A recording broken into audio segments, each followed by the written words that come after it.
오늘 본문은 민수기의 마지막 장인데 마지막의 마무리가 어찌 보면은 뭔가 계속될 것 같은 그러한 느낌으로 마무리되고 있습니다.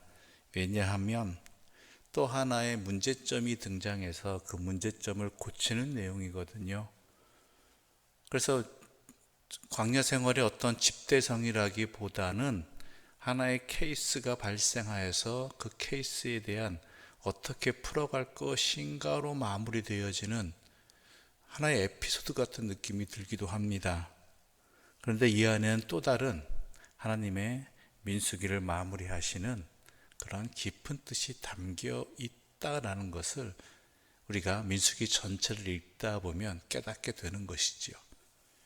민수기는 한마디로 하나님의 말씀을 순종하느냐 그렇지 않느냐에 따라서 전혀 다른 결과가 그들에게 주어진다라는 것을 분명히 말씀하고 있고, 이스라엘 백성들이 그 어떠한 세상에 살건 중요한 것은 하나님의 말씀을 듣고 또한 지키며 주의 뜻에 따라 살아가는 것, 순종하는 삶에 그들의 삶이 달려있다는 것을 분명하게 알려주는 내용입니다. 오늘 본문은 슬로보앗의 딸들의 상속 이야기로부터 비롯된 이야기입니다. 민수기 17장에서 슬로보앗의 딸들의 상속 이야기가 있었죠. 그건 뭐냐면 므낫세 지파였던 슬로보앗에게는 아들이 없었고 딸들 뿐이었습니다. 그런데 그가 죽음을 맞이하게 되자 그의 딸들이 아버지 유산을 상속하게 해달라고 모세에게 요청을 하죠. 왜냐하면 당시 규례에 따르면 여러분도 잘 아시다시피 여성들에게는 상속권이 인정되지 않았기 때문입니다. 그 여성들에게 상속권이 인정되지 않으니까 그 땅이 보존되지 못하고 다른 사람에게 넘어가든지 아니면 다르게 되든지 하는 그런 상황들이 벌어졌습니다. 그런데 문제는 뭐냐면 땅은 하나님의 것입니다. 그러면서 각 지파에게 제비 뽑기로 해서 그 땅을 경작할 수 있는 소유권은 하나님께 있지만, 그럼에도 불구하고 이 땅에서 그 지파에게 속하게끔 하시는 하나님의 섭리가 있었죠. 그러니까 문제는 이 슬로보앗의 딸들, 이 슬로보앗 가문의 땅도 지켜지지 않을 뿐더러 게다가 뭐예요? 하나님의 명령에 따라서 나누어진 제비 뽑아진 땅이 그 근간이 흔들려 버릴 수 있는 사건이었습니다. 그래서 모세는 이 상황을 하나님께 아뢰었다라는 것이죠. 민수기의 중요한 부분이 이겁니다. 하나님께 아뢰었다. 문제가 발생했을 때. 그래서 하나님께서 슬로보앗의 딸들의 요청을 수락해 주셨다는 내용이 이 17장의 내용이지요. 그런데 그 이후에 문제가 또 발생합니다. 뭐냐면 이 슬로보앗의 딸들이 결혼을 할 거 아니에요. 결혼을 하게 되면은 그 땅의 소유권은 어떻게 돼요? 남편의 소유권이 된단 말이에요.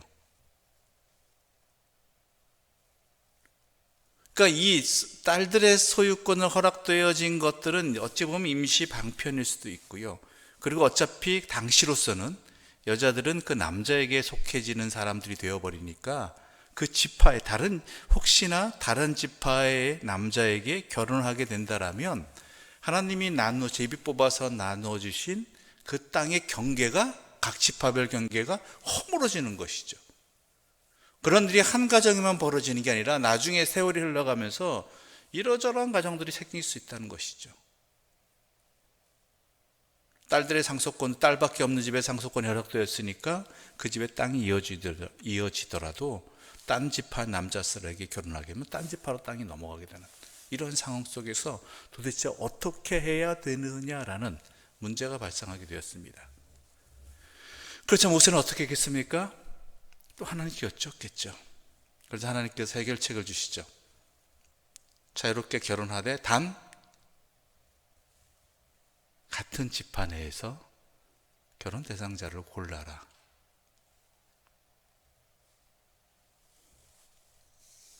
여기서 우리는 또 한 가지 의문점을 가지게 됩니다. 왜 하나님은 애초에 이런 문제가 생기지 아니하도록 완벽한 해결책을 주시지 않았을까? 그렇죠? 이 17장에서 이미 슬로봇의 딸들의 문제가 생겼을 때 이 문제도 예상하셨어야 되지 않을까? 하나님이시라면 모르실 분이 아니잖아요. 우리가 알고 있는 하나님이라면 완벽하신 분이잖아요. 모든 상황을 다 시간과 공간을 초월해서 정확히 보시는 분이라는 것이죠. 그런데 나중에 얼마 지나지 않아서 이 문제가, 이런 문제점이 생길 수 있는 그러한 답변만 주셨을까, 해결책만 주셨을까라는 생각이 들 수밖에 없습니다. 안 그런가요? 당연히 생길 수 있는 문제잖아요. 예측 가능한 문제이고, 조금만 더 생각했다라면.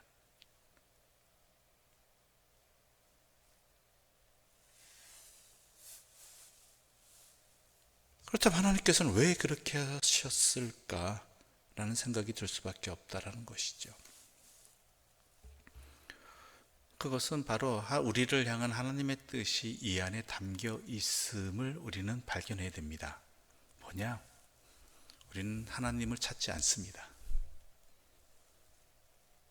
인간의 어리석은 점이 뭐냐면요, 하나의 법률이 내려졌을 때 그 규칙이나 법률들이 정하게 된 이유나 그 본래의 의미는 생각하지 아니하고 그 정해진 규칙대로, 그 문자 그대로 지키려고만 하는, 준수하려고만 하는 마음이 강합니다.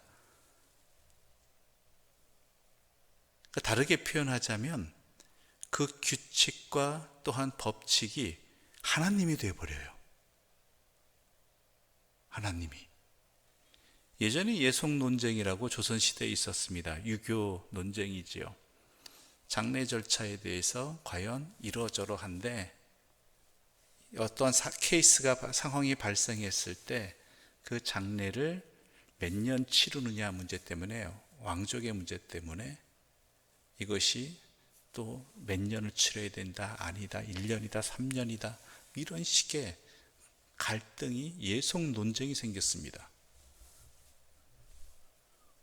중요한 것은 몇 년 치르느냐가 아니라 그것을, 장례 절차를 그렇게 1년이나 아니면 3년이나 지키게 한 그 목적을 헤아려야 되는데, 정해진 문구에 따라서 이 사람의 케이스는 1년이다, 아니다, 이 사람의 같은 사람에도 불구하고 다른 상황의 입장에 비해서 이 사람은 3년이다 가지고 정부가 갑론을박하면서 대단히 많이 싸웠던 것이죠. 그때는 어떻게 되겠습니까? 이것을 지키게 한 이유가 무엇인지, 본래 이 가르침을 주장한 공자라든지 아니면 성리학의 그 대가에게 찾아가서 이렇게 이 1년, 3년을 구분시킨 이유가 뭔지, 무엇 때문에 이렇게 지키게 했는지를 물어보고 헤아려보고 찾아야 되는데, 그냥 그 문구에만 매달린 것이죠. 이게 인간의 어리석음입니다. 중요한 것은, 하나님은요, 하나님의 백성들이 하나님 앞에 찾아오기를 원하시는 분이 우리 하나님이십니다. 그리고 우리에게 하나님 말씀대로 살아가고자 하는데, 일상의 여러 상황 속에서 부딪히고 때로는 어떻게 보면 어긋나는 것 같고 부족한 것 같은 상황 속에서, 하나님 이 상황 속에서는 어떻게 합니까? 그런데 하나님께서는 왜 그때 그렇게 명령하셨습니까를 하나님 앞에 나와서 하나님을 찾기를 원하시는 분이 우리 하나님이시라는 거예요. 안 그러면 사람 안 찾아요. 그 문구에만 매달려요. 그것 자체만 해결해요. 하나님께서 왜 지키고 계신지 생각 안 해요. 그 지키는 것 자체가 하나님이 되어버려요. 율법주의자들의 문제가 그거였잖아요. 왜 병든 사람 가운데 어떤 종류의 사람들을 격리하게 했는지, 또한 왜 저 사람들에 대해서는 저렇게 처리하였는지에 대한 하나님의 본래 뜻은 묻지 아니하고, 그 마음은 묻지 아니하고, 그저 그 율법대로, 글자대로 지키는 것만이, 그 글자 자체가, 문자 자체가, 율법 자체가 하나님이 되어서 하나님의 마음은 헤아리지 않는 사람들이 되었다라는 것이죠. 그건 신앙생활 아닙니다. 그건 자기 고집입니다.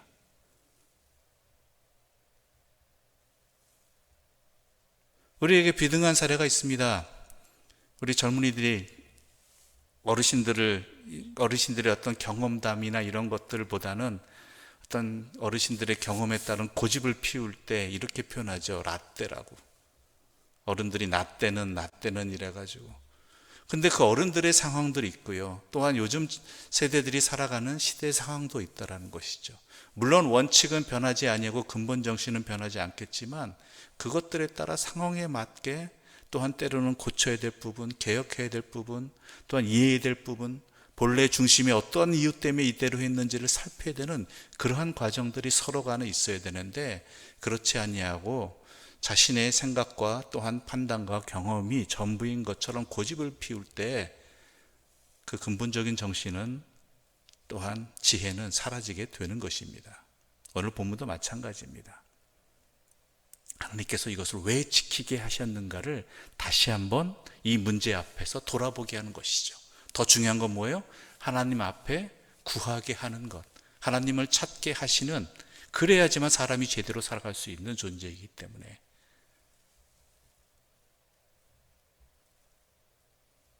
바로 이것 때문에 하나님께서는 오늘 이 사건을 통해서 이스라엘 백성들에게 다시 한번 가르쳐 주시는 것이죠.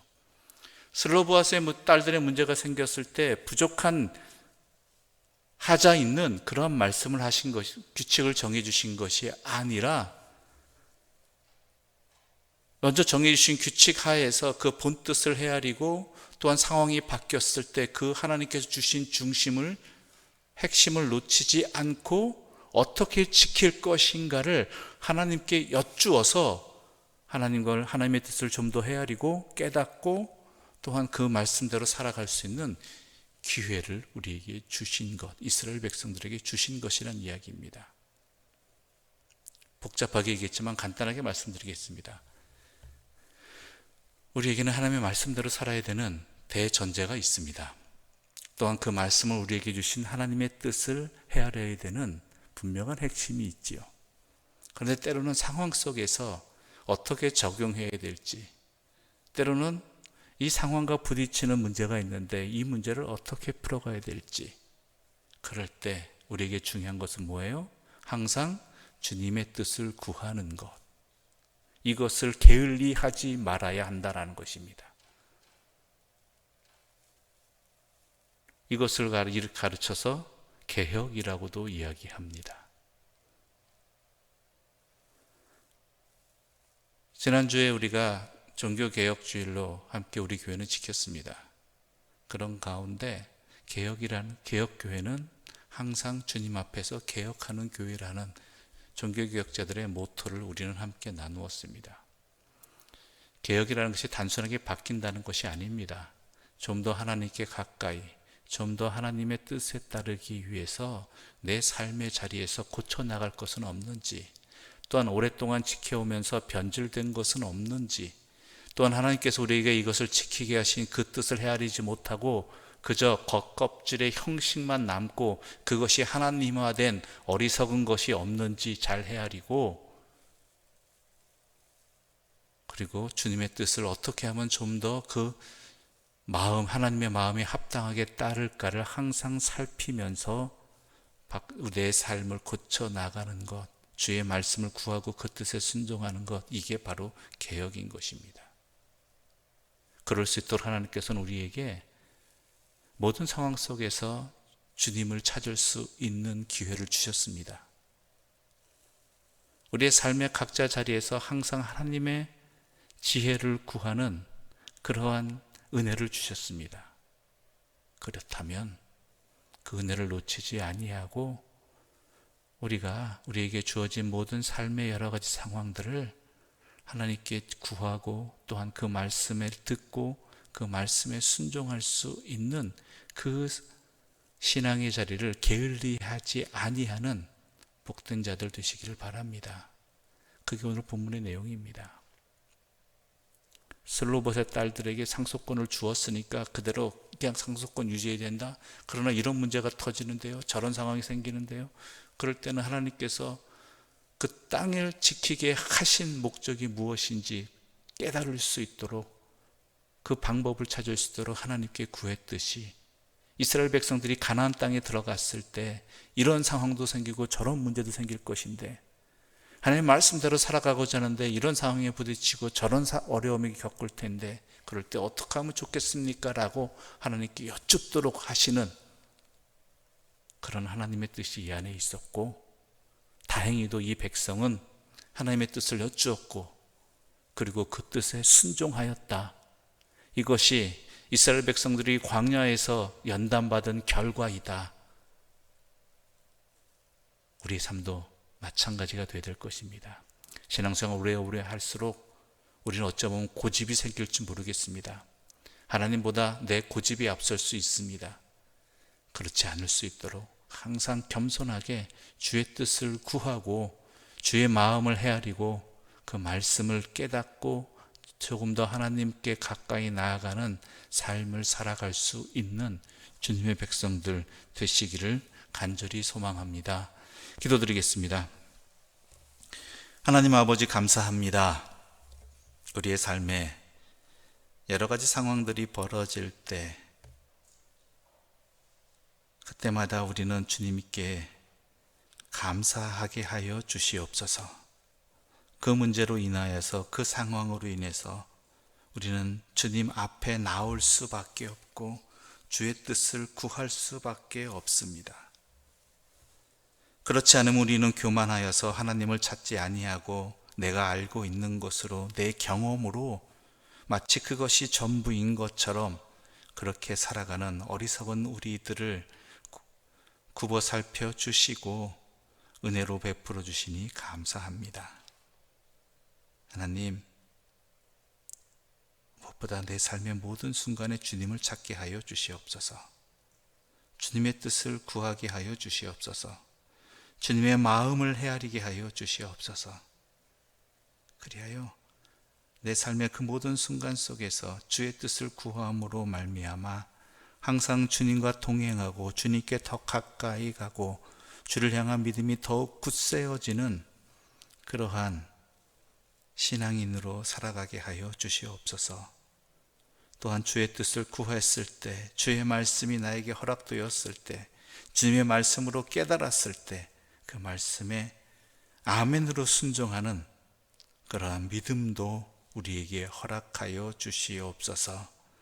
그래야 더욱 든든하게 살아가는 믿음의 사람들 되게 하여 주시고, 그래야 또한 세상에 본을 보이는 하나님의 증인들이 되게 하여 주시옵소서. 예수님의 이름으로 기도드립니다. 아멘. 하늘에 계신 우리 아버지의 이름을 거룩하게 하시며 아버지의 나라가 오게 하시며 아버지의 뜻이 하늘에서와 같이 땅에서도 이루어지게 하소서.